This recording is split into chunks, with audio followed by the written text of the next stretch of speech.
Once upon a midnight dreary, while I pondered weak and weary, over many a quaint and curious volume of forgotten lore, while I nodded, nearly napping, suddenly there came a tapping, as of some one gently rapping at my chamber door. "'Tis some visitor," I muttered, "tapping at my chamber door. Only this, and nothing more." Ah, distinctly I remember it was in the bleak December, and each separate dying ember wrought its ghost upon the floor. Eagerly I wished this morrow, vainly I had sought to borrow from my book's cease of sorrow, sorrow for the lost Leor, for the rare and radiant maiden whom the angels named Lorone, nameless here forevermore. And the silken, sad, uncertain rustling of each purple curtain thrilled me, filled me with fantastic terrors never felt before, so that now, to still the beating of my heart, I stood repeating, "'Tis some visitor, entreating entrance at my chamber door, some late visitor entreating entrance at my chamber door. 'Tis this and nothing more." Presently my soul grew stronger, hastening then no longer.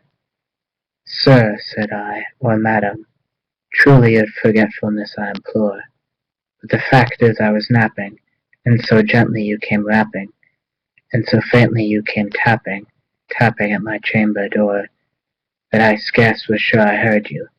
Here I opened wide the door. Darkness there and nothing more." Deep into that darkness peering, long I stood there wandering, fearing, doubting, dreaming dreams no more I'll ever dream to dream before. But the silence was unbroken, and the stillness gave no token, and the only word there spoken was the whispered word, "Leon." This I whispered, and an echo murmured back the word, "Leon."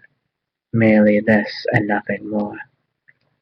Back into the chamber turning, all my soul within me burning, soon again I heard a tapping, somewhere louder than before. "Surely," said I, "surely there is something at my window a tree. Let me see then what there is, and this mystery explore. Let my heart be still a moment and this mystery explore. 'Tis the wind and nothing more." Open here I flung the shutter, when with many a flit and flutter, in there stepped a stately raven of the stately days of yore. Not the least obsessant made he, nor a minute stopped or stayed he, but with mien of lord or lady perched above my chamber door, perched upon a bust of Pallas just above my chamber door, perched and sat, nothing more. Then this ebony bird, beguiling my sad fancy into smiling, by the grave and stern decorum of the countenance it wore. "Though thy crest be shorn and shaven, thou," I said, "art surely no craven, ghastly, grim, and ancient raven, wandering from the nightly shore. Tell me thy lordly name on night's proven shore." Quoth the raven, "Nevermore." Much I marveled this unsightly fowl to hear discourse so plainly, though its answer little meaning, little relevance bore. For we cannot help agreeing that no living human being ever yet was blessed with seeing bird upon his chamber door, bird or beast upon the sculptured bust above his chamber door, with such a name as Nevermore. But the raven, sitting lonely on the placid bust, spoke only that one word, as if his soul in that one word he did outpour. Nothing farther than he uttered, not a feather than he fluttered, till I scarcely more than muttered, "Other friends have flown before.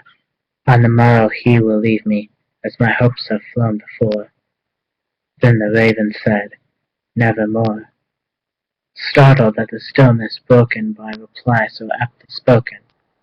"Doubtless," I said, "what it utters is only stock and store, caught from some unhappy master, whom unmerciful disaster followed fast and followed farther till his songs on burden bore, till the dregs of his hope that melancholy burden bore, of never, nevermore. But the raven still beguiling all my fancy into smiling, straight I wheeled a cushioned seat in front of bird, and bust and door. Then upon the velvet sinking, I betook myself to linking fancy upon fancy, thinking what this ominous bird of yore, what this grim, ungainly, ghastly, gaunt, and ominous bird of yore, meant in croaking nevermore. This I sat engaged in guessing, but no syllable expressing, to the fowl whose fury eyes now burned into my bosom's core. This and more I sat divining, with my head at ease reclining, on the cushion's velvet lining that the lamplight gloated o'er, but whose velvet violet lining in the lamplight glove o'er, she shall press, ah, nevermore. Then methought the air grew denser, perfumed from an unseen censer, swung by Sephram, whose footfall tinkled on the tufted floor. Wretch, I cried, thy God hath lent thee, by the angels he has sent thee, respite, respite and nepenthe from the memories of Leon. Quaff, oh quaff, this kind nepenthe, and forget this lost Leon. Quoth the raven, nevermore.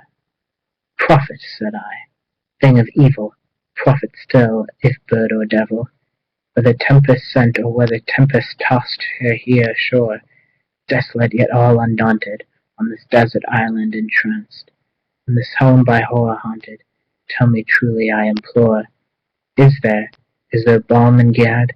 Tell me, I implore. Quoth the raven, nevermore. Prophet, said I, thing of evil, prophet still, if bird or devil, by that heaven that bends above us, by that God we both adore, tell this soul with sorrow laden if, within the distant Aidenn, it shall clasp a sainted maiden who the angels name Leon, clasp a rare and radiant maiden who the angels name Leon. Quoth the raven, nevermore. Be that word our sign of parting, bird or fiend, I shrieked, upstarting, get thee back into the tempest and the night's phantom shore. Leave no black plume as a token of that lie that soul hath spoken. Leave my loneliness unbroken. Quit the bust above my door. Take thy beak from out my heart, and take thy form from off my door. Quoth the raven, nevermore. And the raven, ever flirting, still and sitting, on the pallid bust of Pallas just above my chamber door, and his eyes have all the seething of a demon that is dreaming, and the lamplight o'er him streaming through his shadow on the floor, and my soul from out that shadow that lies floating on the floor shall be lifted nevermore.